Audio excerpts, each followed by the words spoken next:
날씨가 이제 완전 여름이죠. 어제가 보니까 하지더라고요. 진짜 본격적인 여름이 시작되었고 오늘도 점심에 삼계탕으로 좀 더 맛있게 드시고 오셨을 텐데 얼마나 졸리시겠어요?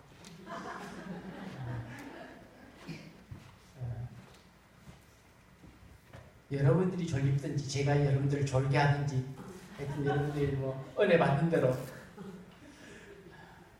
아름다운 모습이 예배 시간에 있었으면 좋겠습니다. 제가 어릴 적만 해도 그러니까 한 30년, 40년 전 얘기일 거예요. 그때만 해도 아마 우리 한국 사회의 최대의 우리 한국 사회 국민들이 바라는 소원이 있었다면 잘 살아보세요였어요. 그죠? 이렇게 한 고두산 형제나 우리 윤재진 선생님 빼고는 다 궁금할 얘기인데 그때만 해도 우리의 소원은 말 그대로 잘 살아보세요였어요. 다시 말해서 배부르게 먹고 좋은 옷 입고 평안하고 안락한 그런 집에서 사는 것이 사실은 우리가 바라던 꿈이었죠. 그래서 우리 아버지 세대는 얼마나 열심히 일을 하고 애를 썼었는지 몰라요. 그래서 오늘날 어쩌면 이 대한민국의 이 모습이 갖춰졌다고 해도 과언이 아닙니다. 그런데 대한민국이 급속도는 경제 성장을 통해서 이만큼 환경이 바뀌어 오면서 이제 잘 살아보세라는 이 말은 사라진 지 오래되었어요. 요즘은 잘 살아보세, 다시 말하면 배불리 먹고 사는 것에서 벗어나서 이제는 우리가 우선적으로 생각하는 게 뭐냐면 건강에 대한 문제입니다. 그래서 요즘은 먹을 게 많아도 아무거나 안 먹어요. 옛날에는 먹을 게 없어서 난리였는데 요즘은 먹을 게 많이 있어도 아무거나 안 먹는다. 그래서 좋은 것, 먹을 만한 것, 몸에 건강을 줄 수 있는 것만 우리가 잘 골라서 먹습니다. 이 관심사가 바뀌어졌다는 것이죠. 이걸 요즘 뭐라고 표현하죠? 웰빙이라고 합니다. 잘 먹고 사는 것. 그냥 막 먹는 게 아니고 잘 먹는 것을 표현해서 웰빙이라고 해요. 그래서 건강을 이루어가는 거예요. 근데 요즘은 이 웰빙의 상대로 더 나아갔거든요. 뭔 줄 아세요? 요즘 웰다잉이래요. 여러분 웰다잉이 뭔 줄 아세요? 이제는 어떻게 하면 잘 죽을 건가? 그거 고민하는 시대가 지금 대한민국의 사회예요. 여러분들 그 고민해 보셨어요? 어떻게 하면 잘 죽을까? 뭐 우리 예수 믿는 사람이야 주님 안에서 부르시면 가는 게 제일 좋은 거지만 이걸 고민하고 있는 시대에 우리가 지금 살고 있어요. 그만큼 시대가 달라졌다는 것이죠. 이제는 뭐 많이 먹겠다고 그렇게 애쓰는 시대는 아니에요. 그래서 요즘은 뭐 사람들마다 형편은 조금씩 다 다르긴 하지만 그럼에도 불구하고 이제는 먹고 사는 문제에 대해서 그렇게 크게 고민을 하지 않는 것 같아요. 우리가 앞으로 노후를 어떻게 살 건가 이런 고민들이 있긴 하지만 보편적으로는 어느 정도 살만하다는 것. 그건 우리가 인정하지 않을 수가 없어요. 사실 요즘은 어떻게 하면 좀 더 잘 즐겨볼까 하는 것, 그 고민하는 시대죠. 그래서 이제는 건강에 대한 문제, 웰빙을 고민하면서 또 하나 이 사회가 번성해가고 있는 게 있는데 뭐냐면 레저 산업이라는 거예요. 레저 산업이 뭔 줄 아세요? 운동, 오락 이런 것을 통틀어서 우리가 산업을 레저 산업이라고 해요. 요즘은 그래서 시간만 나면 가족들하고 나가고 연휴가 좀 길어지면 어디가 복잡해져요? 인천공항이 복잡해지고 그런 시대가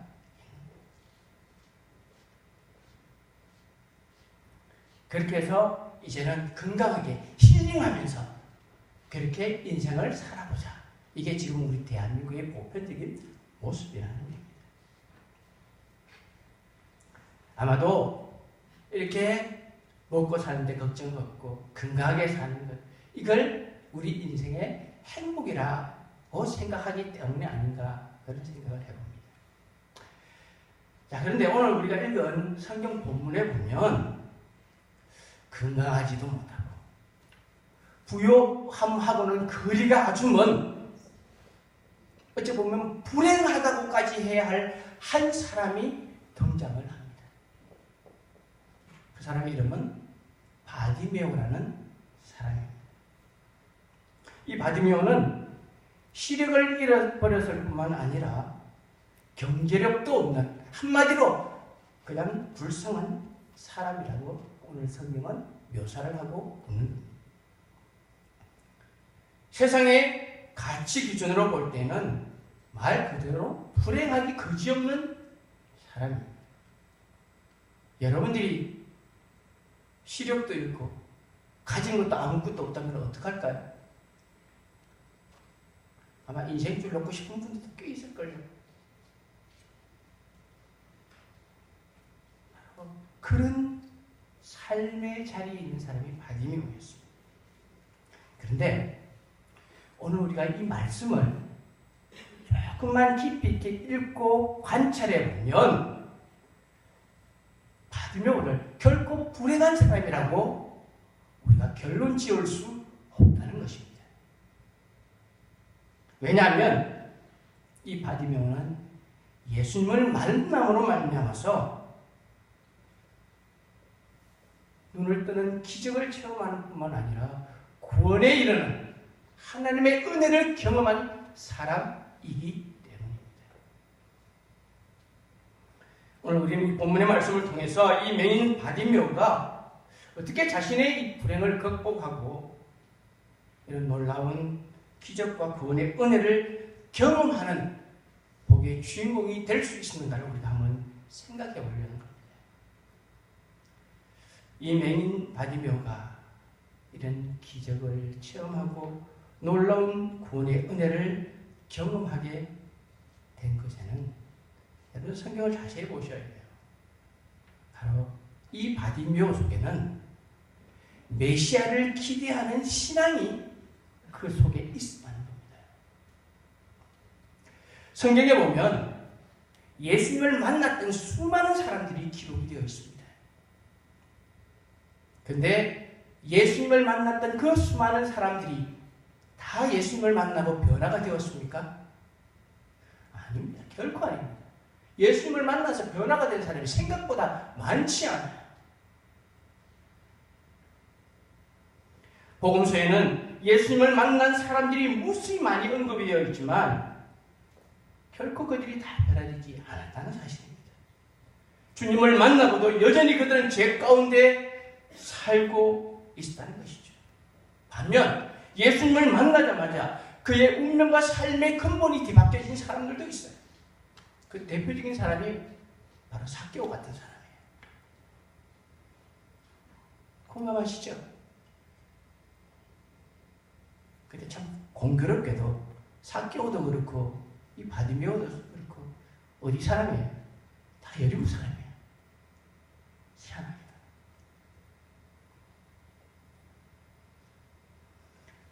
도대체 이런 차이가 어디서 올까요? 똑같이 예수님을 만났는데 왜 이런 차이가 생겼을까요? 여러분, 그건요 예수님을 만났던 사람들의 큰 차이는 아니에요. 예수님을 만나서 변화된 사람도 처음에는 다 호기심을 가지고 예수님을 봤어요. 호기심을 가지고 있었죠. 도대체 그분이 누군가? 내가 귀로 소문 들었던 예수님이 누군가?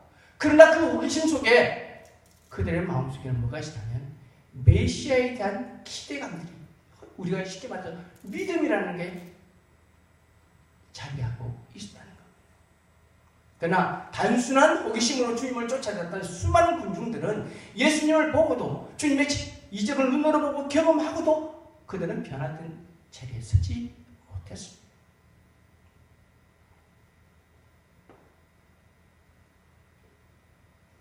바로 그 결과가 엄청난 삶의 결과를 만들어 왔다는 것이죠. 누가복음 4장 14절 이하에 보면 예수님께서 당신이 자란 고향인 갈릴리 나사렛에 방문하는 기록이 있습니다. 근데 자신의 고향인 나사렛에서 예수님께서는 기적을 행하지 않으셨습니다. 왜 그랬을까요? 나사렛 사람들은 어릴 때부터 예수님을 봐왔던 사람입니다. 그래서 그들에게는 예수님은 단순히 요셉과 마리아의 아들, 그리고 그의 아버지 목수일을 하던 그 예수로밖에 기억을 하지 못하고 있는 거죠. 고향 사람들에게 예수님은 요셉의 아들 외에 다 자란 청년 예수 외에 다른 어떤 기대감도 없었다는 것입니다.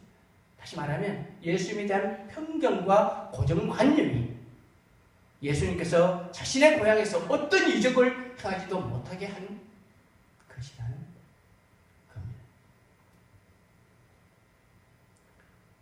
때문에 그들에게는 예수님에 대한 기대가 있을 수도 없었고 기대가 없었기 때문에 예수님께서는 고향에서는 아무런 이적을 행하시지 않으셨던 겁니다. 오늘의 미국을 있게 한 근본은 바로 청교도들이죠.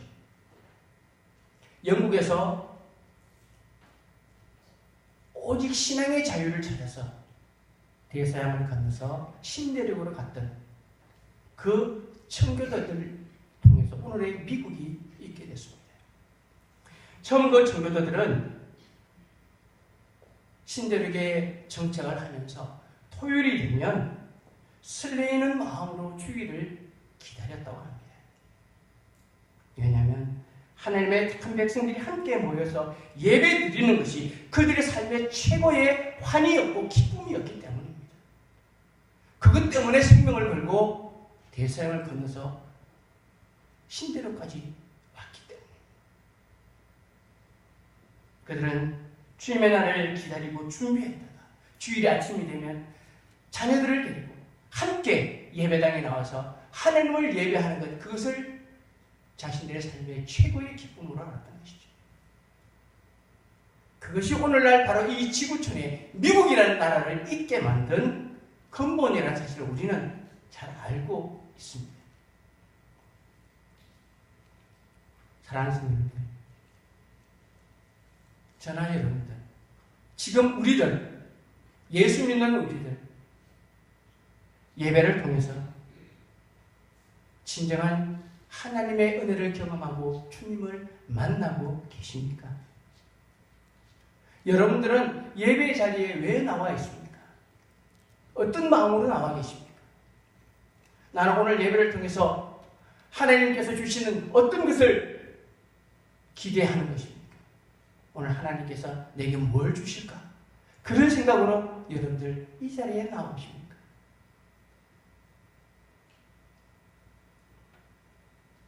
그러나 예배 자리에 나오는 예배자들은 예배를 통해서 내가 주님 앞에 무엇을 받을까 보다는 내가 어떤 마음과 자세로 주님을 예배할까, 경배할까 하는 자세가 우선되어야 한다는 사실을 우리는 잊지 말아야 합니다. 오늘날 그리스도인들이 이 예배에 주객이 전도되어 있다는 사실을 아세요? 예배의 주체가 바뀌어져 있다는 사실, 심각한 문제입니다. 많은 그리스도인들이 주일날 예배 와서 예배 자리에 앉아서 예배를 드리지만 하나님을 예배하는 게 아니라 자기 만족감을 위해서 예배 자리에 앉아 있는 사람들이 엄청나게 많다는 거예요. 저는 사실 이 용어부터 사실 좀 고쳐야 된다고 해요. 여러분들은 예배를 보러 나오세요? 드리러 나오세요? 그런데 여러분들은 다 예배 보러 나오시죠? 예배 본다 그러시죠? 예배 보는 거는 내가 보는 거예요. 주체가 내예요. 내가 예배를 드리면 주체가 누가 되죠? 하나님 되십니다. 여러분 용어부터 바꿔야 돼요. 우리는 다들 예배 보고 있어요. 그러니까 구경꾼이죠. 왜냐하면 우리의 말은 생각에서 나오고 말은 행동으로 이어지기 때문에요. 우리 이 용어부터 바꿔야 돼요.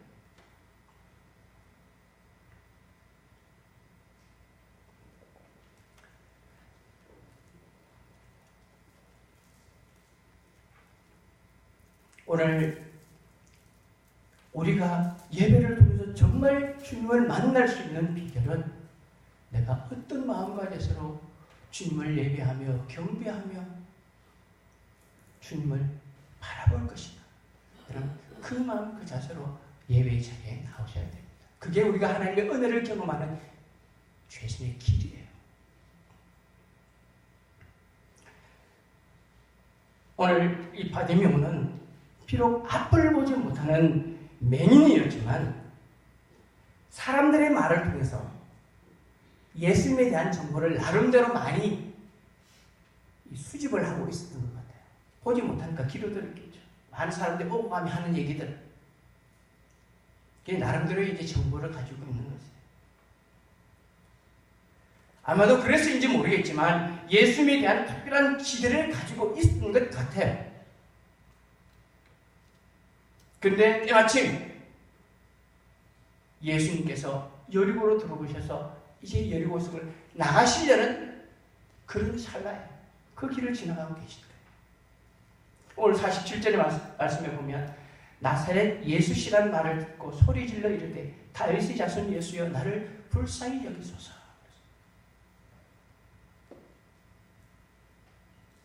바디메오가 뭘 들었다고요?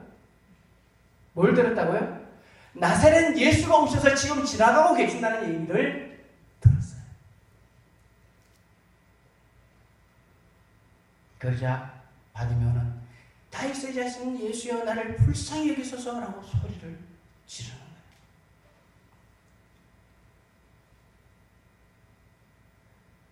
다른 사람들이 듣고 좀 시끄러워. 얼마나 거기서 소리를 크게 질렀는지 시끄럽다고 할 정도로 바디메오는 목청을 높여서 예수님을 불렀어요. 여러분 이 나사렛이라는 이 말은요.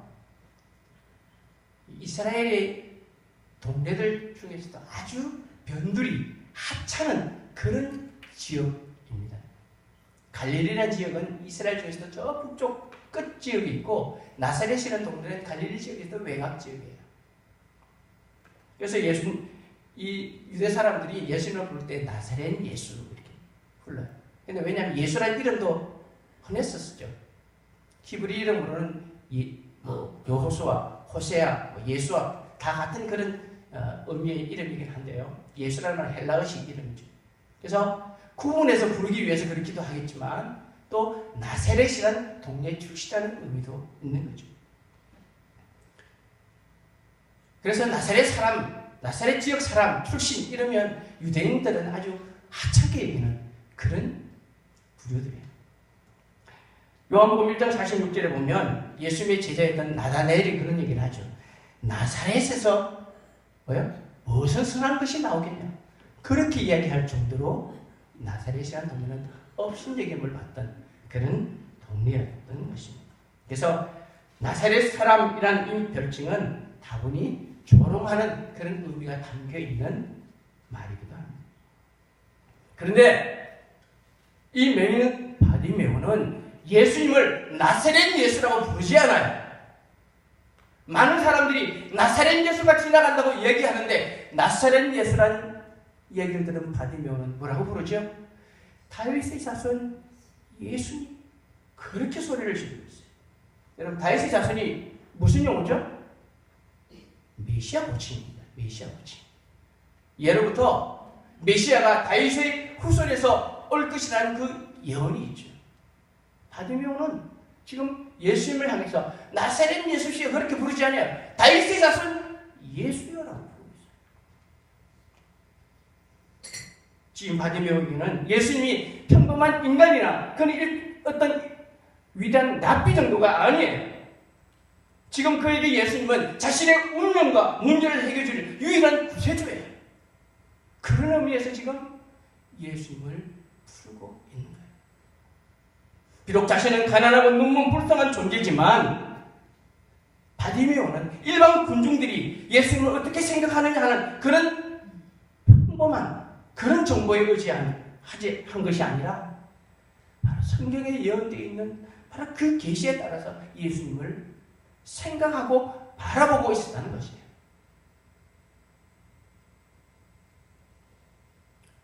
사람이 하나님을 만남으로 인해서 삶의 변화를 가져올 수 있는 아주 중요한 비결 중에 하나가 뭐냐면 종말의식이라는 거예요. 여러분 종말의식이 뭔지 아세요? 마지막이라는 그 생각이에요. 만약에 여러분들이 몸이 안 좋아서 병원 갈 때 의사가 당신 6개월밖에 못 삽니다는 시한부를 준다고 해보십시오. 여러분들 어떻게 했어요? 6개월 어떻게 사시겠어요? 그냥 민둥민둥 그냥 지나다 그냥 죽겠어요? 아니죠. 짧은 시간이지만 그 남아있는 시간을 어떻게든지 아름답게 살아보려고 했잖아요. 종말 의식이라는 게 그런 거예요. 이 바디메오에게 주님은 바로 마지막 기대예요.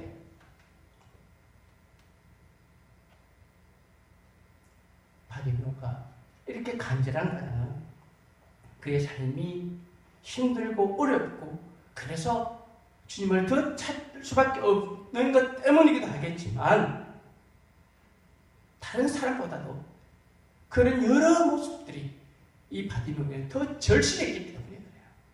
이제 이 예수님을 놓치면 나에게는 더 기회가 없다 라는 그런 마음. 그래서 주님이 지나가는 그 시간을 놓칠 수가 없었던 거예요. 다윗의 자손 예수여 나를 불쌍히 여기주십시오. 여러분들 주님을 향해서 그렇게 기도해 보십니까?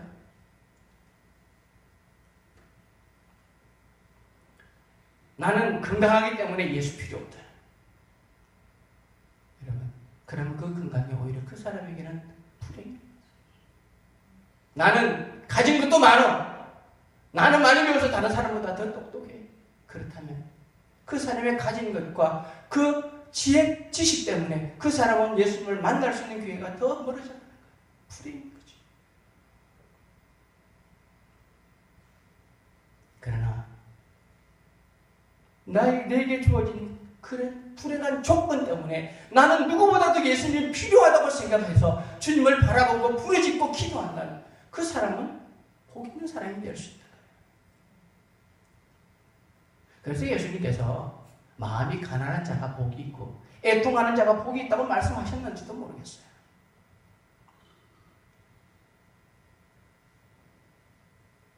우리도 내가 힘들고 어려울 때 주님 앞에 더 나와서 기도하고 간절해지죠. 마찬가지일 거예요.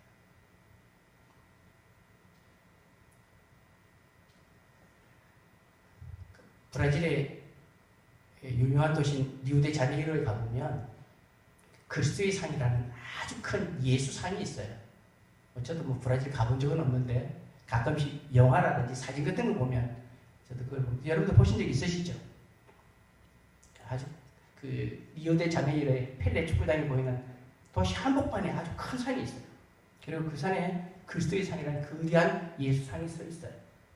근데 이제 여행을 갔던 사람들이 여러 얘기를 들어보면 그 거대한 산 밑에서 이렇게 올리다 보면 그 산이 한눈에 다 안 들어온대요. 워낙 커서. 근데 그걸 한눈에 다 담을 수 있는 비결이 있답니다. 바로 그 밑에 무릎을 꿇고 올려다 보면 그게 다 보이는 거예요. 한눈에 다 들어온대요. 어쩌면 우리가 주님을 만나고 주님을 볼 수 있는 비결은 주님 앞에 겸손하게 무릎 꿇는 것밖에 없는 거예요. 우리가 우리 자신의 부족함을 절실하게 깨닫고 겸손하게 주님 앞에 엎드릴 때에 주께서 우리에게 찾아오신다. 우리가 이 바디메오처럼 주님을 간절히 열망할 때 우리 삶 가운데 변화가 일어나고 나아가서 우리가 예수님을 나의 구주로 기대하며 바라볼 때 우리는 정말 힘있는 믿음을 소유하며 승리하는 삶을 살 수가 있다는 것입니다. 모쪼록 우리 사랑하는 성도들도 이런 주님을 향한 열정과 이 기대를 가지고 비록 내 삶이 어렵더라도 그 어려운 가운데서도 생동력 있는 그런 힘 있는 신앙생활을 하는 그런 성도들이 되었으면 좋겠습니다. 이 맹인 바디메오가 이런 기적을 경험하고 주님의 구원의 은혜를 경험한 또 다른 비결이 있어요. 그것은 주변의 비웃음을 극복한 신앙 용기 때문이라는 겁니다.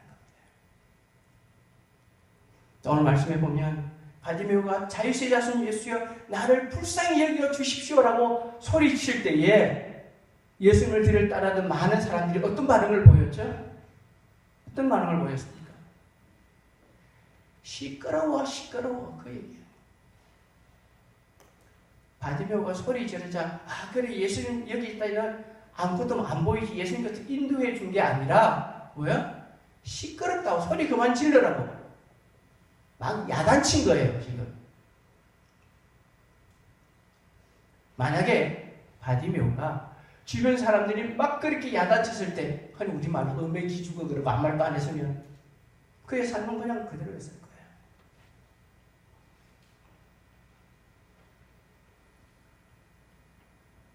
그러나 이 바디메오는 크게 기죽지 않고 더 소리 질러서 다윗의 자손 예수여 나를 좀 봐주십시오. 불쌍히 여겨주십시오. 더 소리 질렀다는 얘기예요.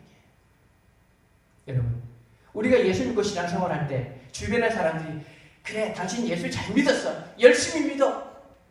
그렇게 지원하고 그렇게 칭찬해 주던가요? 안 그래요. 평소에 나랑 잘 지내던 사람들도 내가 열심히 예수 믿고 신앙생활 좀 잘해보려고 그러면 옆에서 비난하고 야 뭐 교회가 뭐 어떻게 나오냐 밥이 나오냐 뭐 예수 잘 믿는다고 뭐 잘된 게 뭐 있냐 야, 안 그래도 평일날 일해서 피곤한데 좀 일요일날 쉬고 좀 자고 등산도 가고 좀 그러지 뭐 교회 가서 뭐 그러냐 그런 얘기 안 하던가요?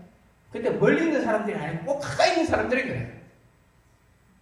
신앙생활 하는 거면 가까이 있는 사람들이 나의 적이에요. 오히려 내가 예수 좀 잘 믿어보겠다고 신앙생활 하겠다고 격려해주고 밀어주면 좋은데 아니요 그거 반대야. 여러분 기억하세요. 세상은요 우리 예수님을 십자가에 못 박았다는 사실을 기억해야 돼요. 내가 예수 믿겠다고 해서 지원해주고 잘했다고 칭찬해줄 사람이 별로 없어요. 오히려 방해하고 더 힘들게 할 뿐이라는 사실을 우리가 기억해야 돼요. 무슨 얘기냐면 예수님 앞으로 나아가는 예수 믿고 신앙생활 제대로 하려고 방해하는 그 방해들을 우리가 용기 있게 잘 극복해내야 한다는 거예요. 그 방해에 그 장애물에 힘없이 주저앉으면 우리는 주님 앞에 가까이 나아갈 수가 없어요. 주님의 구원의 은혜, 기적을 체험한 사람들은 성경에 보면요 다 그 어려운 장애물들을 헤집고 나간 사람들이에요.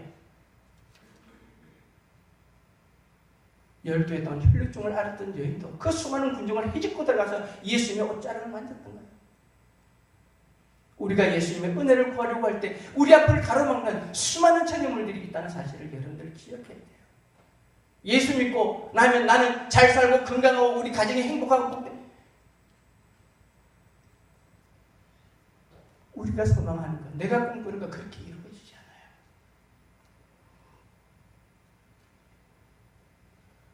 그래서인지 키에로 케고르라는 유명한 기독교의 철학자는요 이런 말을 했어요. 이 신앙의 결단은 언제나 하나님 앞에 홀로 써야만 하는 외톨이의 결단이다. 기가 막히게 옳은 말을 했어요. 어느 누구도 내 신앙의 길에는 동반자가 되어주지 않아요.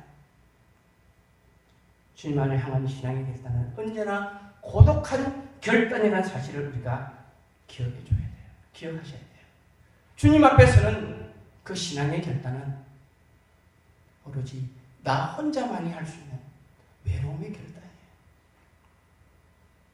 때문에 우리는 세상이 내가 예수 믿고 신앙생활을 하는 데 있어서 무슨 말을 하든 다른 사람들이 어떻게 생각하고 판단하든 상관없이 주님을 향한 그 신앙이 흔들림이 없어야 한다는 것입니다.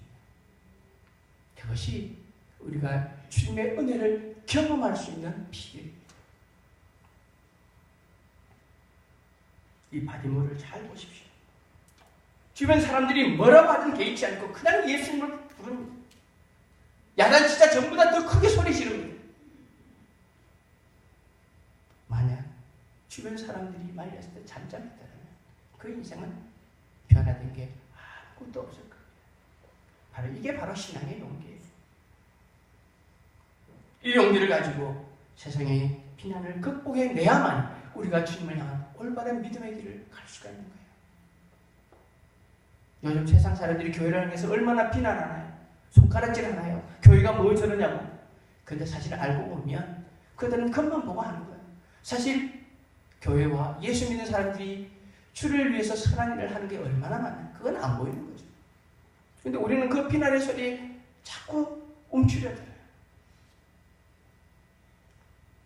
그 사탄의 소리, 그 사탄의 전략에 우리가 기죽을 필요는 없어요.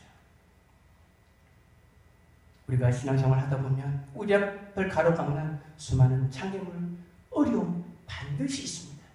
그러나 주님을 향한 신앙의 용기를 가지고 주님을 만나겠다는 각오로 나아가면 우리도 주님의 놀라운 은혜와 복을 경험할 수 있다는 사실을 여러분들이 꼭 기억하시기 바랍니다. 이 바디메오가 또 이런 기적을 경험하고 구원의 은혜를 체험하게 된 가장 중요한 비결이 뭐냐면 주님께서 말씀하실 때 바로 구할 줄 아는 지혜와 결단력이 있다는 겁니다. 자, 오늘 보니까 바디메오가 간절하게 소리 높여서 예수님을 불렀습니다. 예수님께서 들으셨어요. 가는 길을 멈추시고 돌았습니다. 바디메오를 불러라. 그때 사람들이 길을 비켜줍니다. 선생님이 널 부른다. 가봐. 예수님께서 말씀합니다. 네게 무엇을 해주기를 원하느냐? 자, 이제 바디메오에게 기회가 왔습니다. 1승 1대 한번 올까 말까 하는 기회가 왔어요. 자, 주님께서 묻습니다. 네게 무엇 해주면 좋겠니? 바디메오는 자신이 원하는 것 얼마든지 얘기할 수 있을 거예요. 부도 글쎄요, 바디메오가 결혼을 했을까요? 아니면 이쁜 색시를 달라든지 뭐 자신이 원하는 걸 얼마든지 주님 앞에 소원을 말할 수 있었을 겁니다. 여러분들이 지금 이런 기회가 온다면 어떠시겠어요? 아마도 여러분들 나름대로 많은 기도를 하는 게 있을 겁니다. 오늘 우리 강성 집사님 기도하면서도 우리가 원하는 그런 기도도 많이 하셨고 우리 강 집사님에서 위한 기도도 하셨고 우리 나름대로 그런 소원들이 있죠.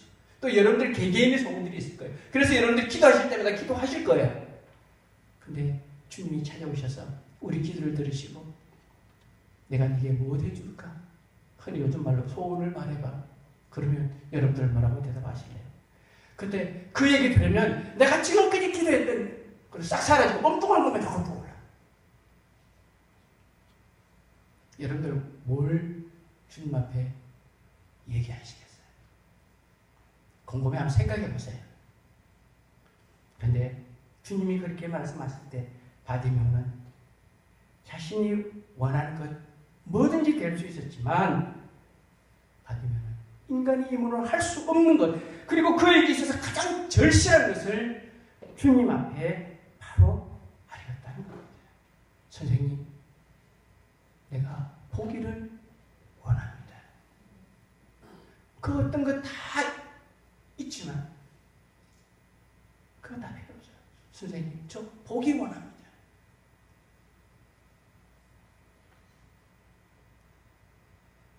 요즘 우리는요, 이 가치관의 혼란 시대에 살고 있어요. 무엇이 가장 중요한지를 몰라요. 중요한 것들이 있는데 가장 중요한 게 있고 덜 중요한 게 있는데 가치관이 혼란스럽다 보니까 실제적으로 일을 하다 보면 가장 중요한 일을 해야 되는데 덜 중요한 일들을 하고 있다는 거예요. 주님이 찾아오셔서 우리에게 내게 뭐 해줄까 물으면 우리는 막 여기서 가치관이 혼란이 오는 거예요. 지금까지 내가 주님을 향해서 이걸 주님 내가 정말 주님을 섬기고 믿음 생활을 하는데 이게 필요합니다라고 기도했는데 실제적으로 물으면 엉뚱한 얘기를 한다는 거죠. 이 가치관이 혼란 속에 있어요. 그런데 바디메오는 자신이 구해야 될 걸 지혜롭게 바로 구했다는 사실이에요. 이게 지혜예요, 지혜. 오늘날 우리는 해결해야 할 가장 중요한 문제는 계속 남겨두고 자꾸 주변의 것만 뱅뱅뱅뱅 돈다는 거죠. 근본은 잊어버리고 자꾸 방법론만 생각하는. 오늘 우리 사회의 정치, 경제, 문화, 신앙의 모습들이 자꾸 그렇게 변해가고 있어요. 우리에게 있어서 가장 중요한 것이 무엇인가를 가장 먼저 살필 줄 아는 지혜가 있어야 돼요. 그리고 그것을 바르게 아뢰고 소원할 수 있는 결단력이 우리에게 필요하다는. 그런데 그러기 위해서는요, 다른 것들을 과감히 포기할 수 있는 용기도 또한 필요합니다. 이것도 구하고 저것도 구하고 다 잡고 싶죠. 그러면 다 놓쳐요. 내게 있어서 가장 절실한 것, 중요한 것 그 하나.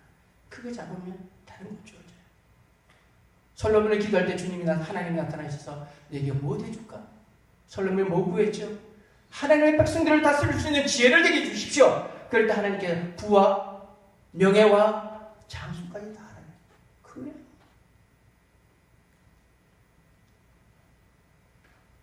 받으면 눈을 뜨고 다른 자신의 중대한 소원 앞에 다른 것들은 과감히 다 잊어버렸습니다. 주님이 그를 찾으실 때 바디메오는 자신이 입고 있던 겉옷을 벗어버리고 주님께로 달려갔어요. 아니, 바디메오가 겉옷을 벗어던지고 주님께로 달려간 게 뭐가 그렇게 중요해? 여러분, 바디메오가 어떤 사람이죠? 거지예요, 거지. 거지가 뭐예요? 아무것도 없는 사람이에요. 근데 이 겉옷은요, 바디메오에게 마지막 하나 남아있는 재산이었을 줄 몰라요. 중동 사람에게 있어서 이 겉옷은 굉장히 중요한 그런 품목입니다. 있어도 되고 없어도 되고 되는 게 아니에요. 제가 지난번 불기둥, 구름기둥 이야기 설교하면서 한번 말씀드린 적이 있죠. 이 겉옷이라는 건요, 그 지역 사람들은 굉장히 중요한 거예요. 그걸 벗어던지고 그냥 주님께로 달려간 거예요.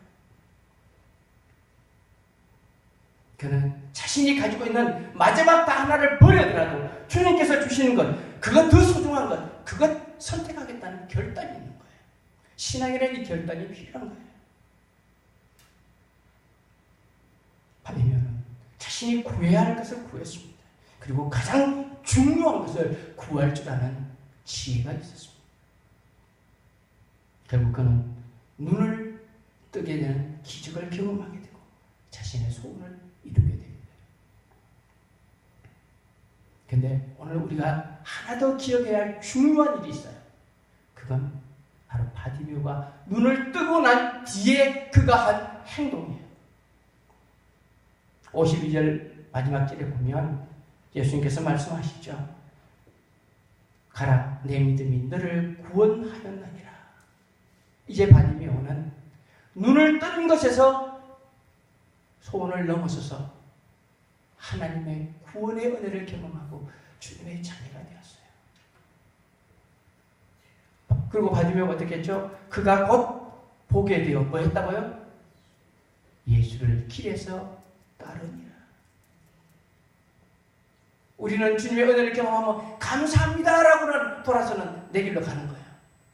이제 내 소원이 이루었으니까 내가 하고 싶은 것, 내가 보고 싶은 것, 내가 하고 싶은 건 하루 딱 떠나는 거죠. 오늘날 많은 그리스도인들의 모습이 그래요. 주님, 제가 이게 꼭 있어야 되겠습니다. 주님 주십시오. 주님 주시면 제가 주님을 위해서 이렇게 하겠습니다. 라고 받아놓으면 감사합니다. 라고 엉뚱한 짓 합니다. 그런데 바디메오는 주님의 구원의 은혜를 경험하고 난 뒤에 주님을 따랐다는 거예요. 여러분, 이거 굉장히 중요한 모습입니다. 여러분, 평생을 아무것도 못 보고 살다가 눈을 떠서 세상을 다 보게 되는데 이 바디메오가 할 일이 얼마나 많겠어요. 보고 싶은 것도 많을 거고 만나고 싶은 사람들도 많을 거고 하고 싶은 일도 얼마나 많겠느냐고요. 그런데 그는 눈을 뜨자마자 다른 것 하러 간 게 아니라 눈을 뜬 그 눈으로 예수님을 따랐다. 이제 바디메오는 육신의 눈을 뜬 것뿐만 아니라 그는 영안을 떠서 주님을 따르는 그런 놀라운 믿음의 사람으로 변화가 된 것입니다. 이게 중요한 거예요. 이제 그는 신앙의 눈까지 소유하게 된 복 있는 믿음의 사람이 되었다는 거예요. 사랑하는 성도님들, 지금 여러분들은 어떤 마음으로 나를 구원해 주신 예수님을 따르고 있습니까? 그저 그분은 내 삶에 복 주시고 행복하게 해주시고 건강하게 해주시는 그런 분으로만 생각합니까? 요즘 알라딘이라는 영화 다시 나오고 그게 나오는 뭐 지니 같은 마술사 같은 그런 역할을 해주는 그런 분으로 생각하는 경우들이 많아요. 예수님은 그런 분이 아니에요. 진정한 신앙이 뭐겠습니까? 그건 바로 구원받은 우리가 이제는 예수님을 따라 사는 것이고 예수님 안에 그분과 함께 살아가는 것입니다. 그게 신앙이에요. 그래서 이제 예수님만이 내 삶의 주인이심을 내가 인정하고 이 바디메오처럼 예수님을 쫓아 따라가는 그 삶이 우리의 전생의 모습으로 나타나야만 그를 가리켜 진정한 그리스도인이라 말할 수 있을 겁니다. 이런 결단이 오늘 저와 여러분들에게 예수 믿는 우리 모든 그리스도인들에게 필요하다는 것입니다.